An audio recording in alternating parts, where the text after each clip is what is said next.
Madame, Monsieur, bonsoir. Merci de nous prêter attention à la une de l'actualité.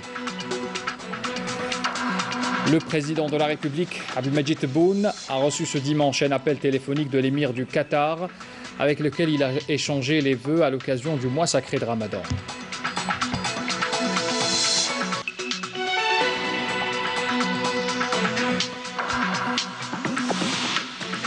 Le Premier ministre Abdelaziz Jarrad a présidé ce dimanche une réunion du gouvernement par visioconférence. Elle est consacrée à l'examen de l'avant-projet de loi de finances complémentaire, la LFC 2020.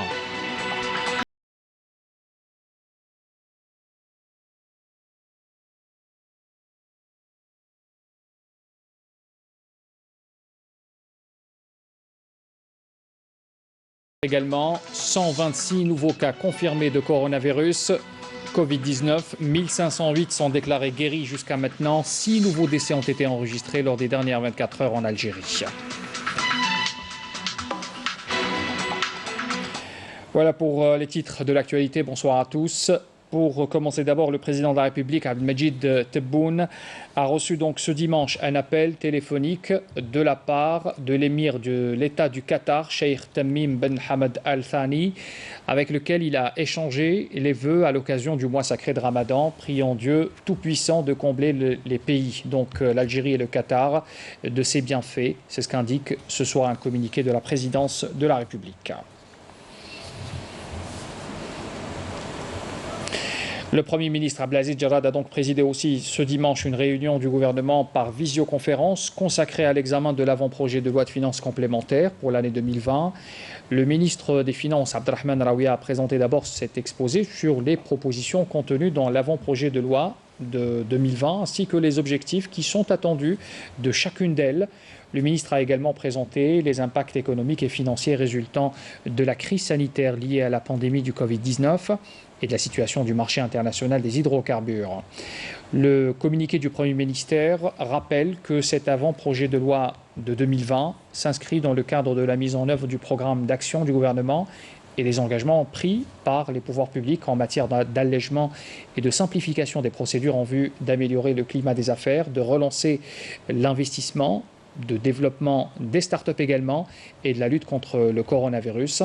Des mesures sont également prévues au titre du renforcement du pouvoir d'achat des ménages à travers la reconduction de l'abattement de 50% en matière d'IRG et d'IBS au profit des revenus réalisés dans les régions du Sud.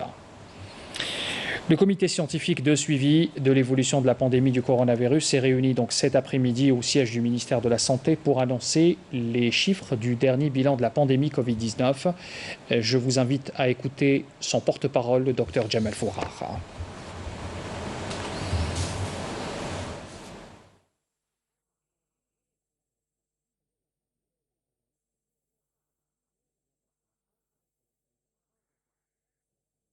En Algérie, concernant les cas confirmés, durant les 24 dernières heures, 126 nouveaux cas ont été notifiés. 18 wilayas n'ont pas déclaré de cas, 17 ont déclaré entre 1 et 3 cas, 12 ont déclaré 4 cas et plus. Il faut noter que Constantine, Borj Bouararij, Oum el-Bouaghi et Béchar ont notifié le plus de cas au cours des 24 dernières heures. Le total cumulé des cas confirmés est de ce fait 3382 cas répartis à travers 47 wilayas. 54% des cas sont des personnes actives, âgées de 25 à 60 ans. Concernant les décès, 6 nouveaux décès ont été enregistrés au cours des 24 dernières heures, 2 à Blida et 1 cas à Borj Bouararij, Sétif, Tébessa et Bouira, portant ainsi le nombre total cumulé de décès à 425, sachant que 65% des patients décédés sont âgés de 65 ans et plus. Le nombre total de malades guéris et qui ont quitté les établissements hospitaliers est de 1508, dont 29 au cours des 24 dernières heures. Et 5863 patients sont sous traitement dans le cadre du protocole thérapeutique, 2293 cas confirmés au laboratoire et 3570 à l'imagerie médicale. Il est enfin à noter que 37 patients sont actuellement hospitalisés en soins intensifs. En conclusion, malgré la réduction de la durée du confinement et de toutes les mesures prises pour atténuer les difficultés des citoyens, le strict respect des règles de prévention et de distanciation sociale reste un devoir afin de limiter la propagation de cette épidémie dans notre pays. 1508 personnes donc totalement guéries, déclarées guéries depuis le début de l'utilisation donc de ce protocole thérapeutique à base de chloroquine qui a donc prouvé son efficacité ici en Algérie. Le professeur Kheloui Yassine, chef de service pneumophysiologie à l'EPH de Blida, précise que la chloroquine permet entre autres l'amélioration de la respiration chez les personnes atteintes de Covid-19. Rafiq Hamidash l'a rencontré à Blida. La chloroquine ou la molécule miracle, un traitement qui fait polémique à travers le monde quant à son efficacité contre le Covid-19 et ses effets secondaires. Pourtant, ce même médicament est commercialisé depuis 75 ans.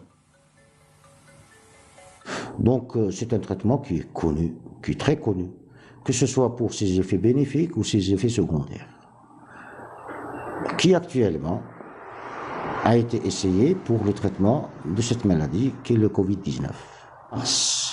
Depuis le 24 mars, on l'utilise, on traite les malades pendant 10 jours.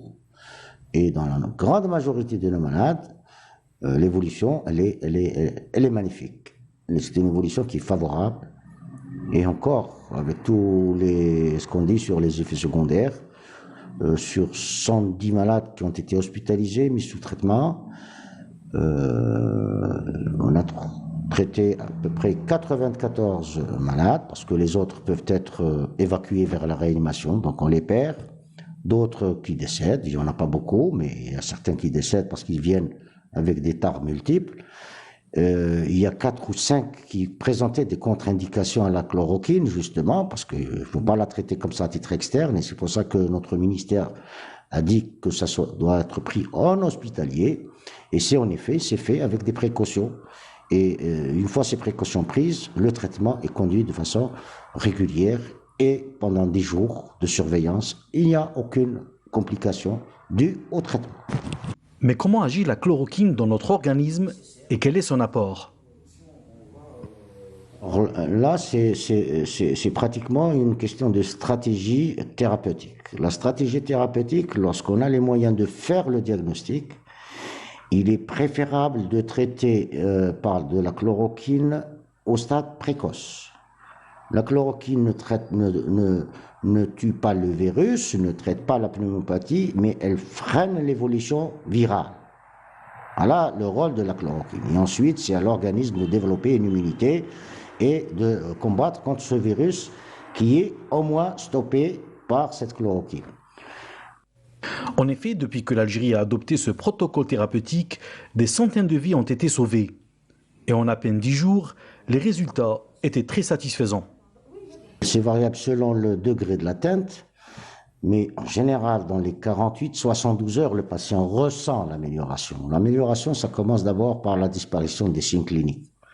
La deuxième amélioration, c'est le malade commence à mieux respirer. Et c'est l'un des premiers signes qui nous fait le grand bonheur de voir sa saturation s'améliorer.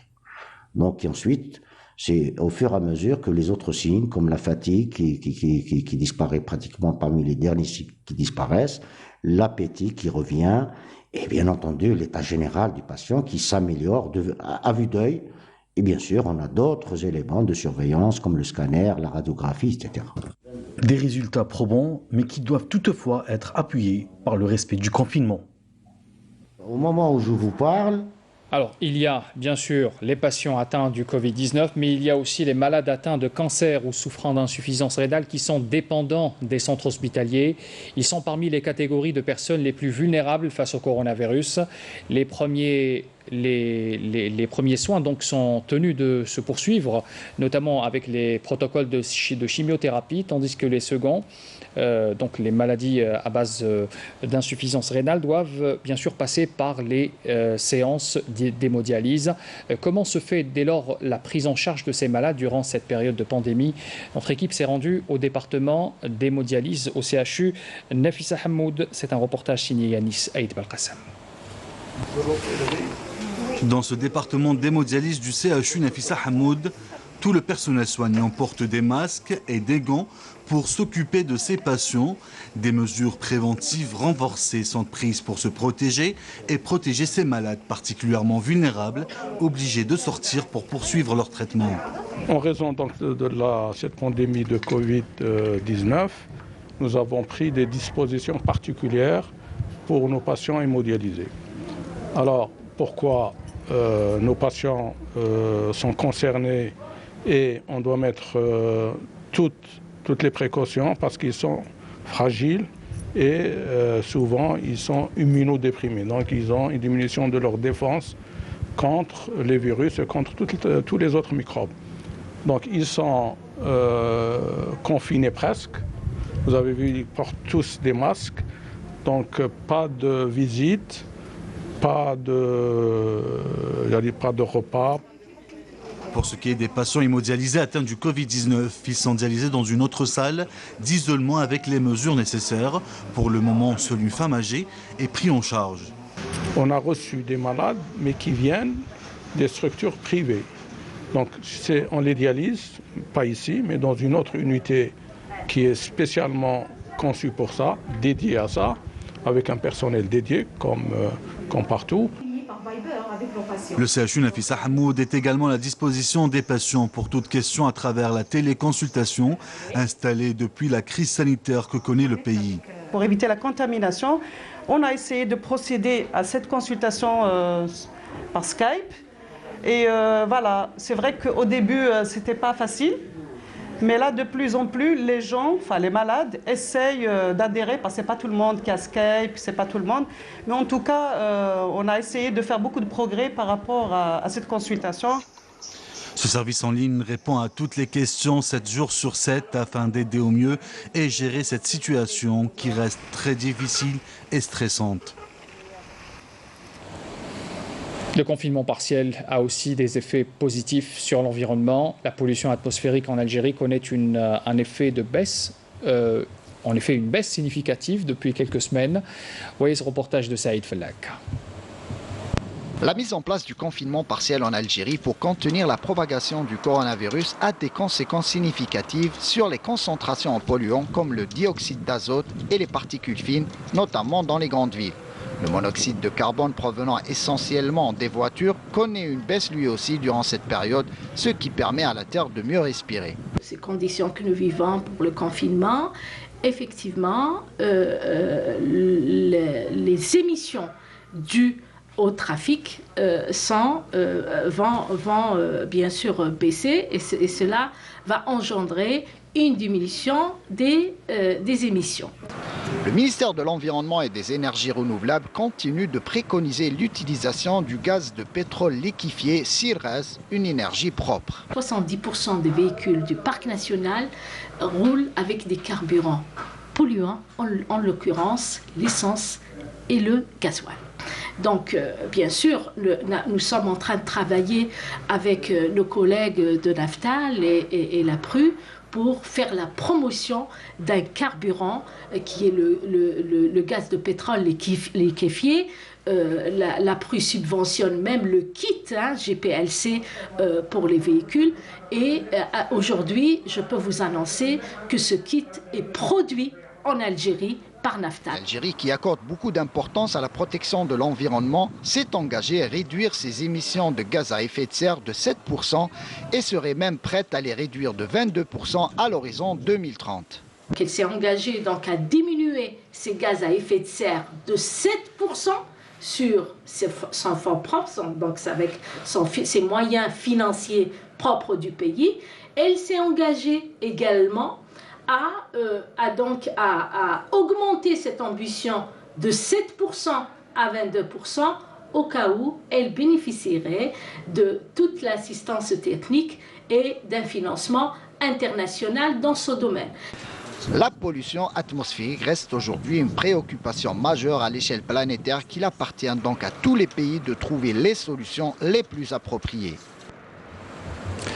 L'autorité de régulation de l'audiovisuel a adressé ce dimanche un avertissement à la chaîne Umedia TV suite à la diffusion vendredi passé d'une émission de caméra cachée intitulée Anna ou Rajli, mon mari et moi, qui comprenait de flagrantes infractions ayant entamé l'éthique professionnelle et attenté à l'ordre public, indique la RAF dans un communiqué.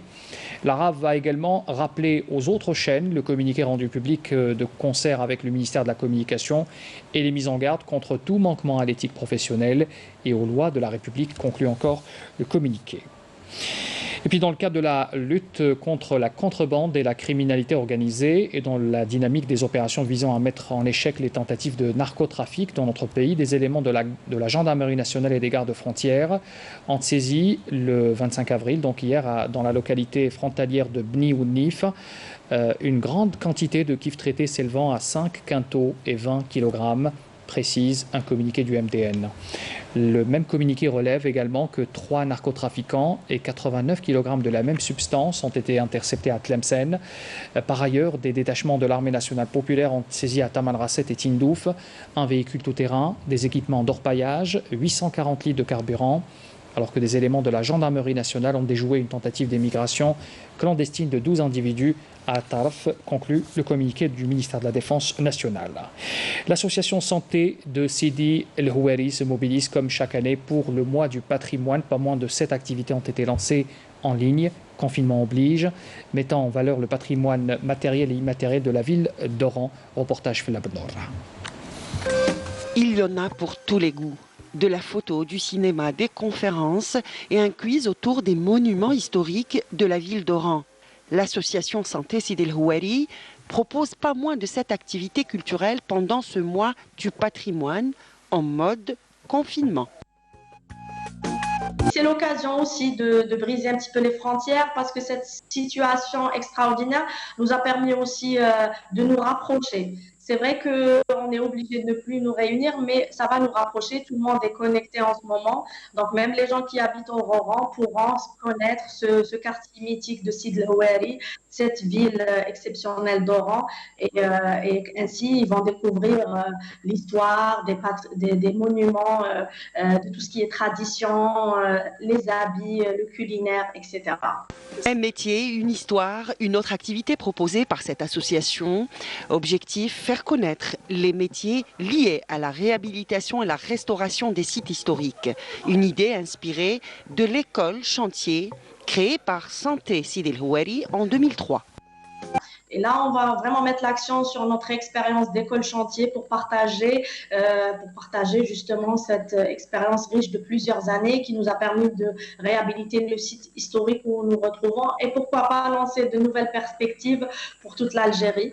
Sachant que nous avons créé le même concept dans d'autres wilayas, dans 7 autres wilayas cette année. Donc, nous tenons vraiment à mettre l'accent sur cette démarche. Peut-être que c'est ça la solution. Cela dit, le patrimoine immatériel est mis à l'honneur à travers notamment la mise en ligne d'une étude sociologique sur la musique raï. Par ailleurs, El Hakawati viendra animer les soirées du mois sacré du Ramadan avec à la clé des contes tirés du patrimoine algérien pour le grand bonheur des petits et peut-être bien les grands. On arrive à la fin de ce journal. D'abord les adresses pour les replays et l'info en continu qui s'affiche en bas de votre écran. Et pour terminer cette édition de la musique classique andalouse avec la performance de l'association Rythme Harmonie créée en 2008 et dirigée par l'artiste Bahjar Hal. Bahjar Hal et ses élèves en confinement proposent un concert en vidéoconférence. Je vous propose d'en écouter un extrait et je vous souhaite une très bonne soirée à tous.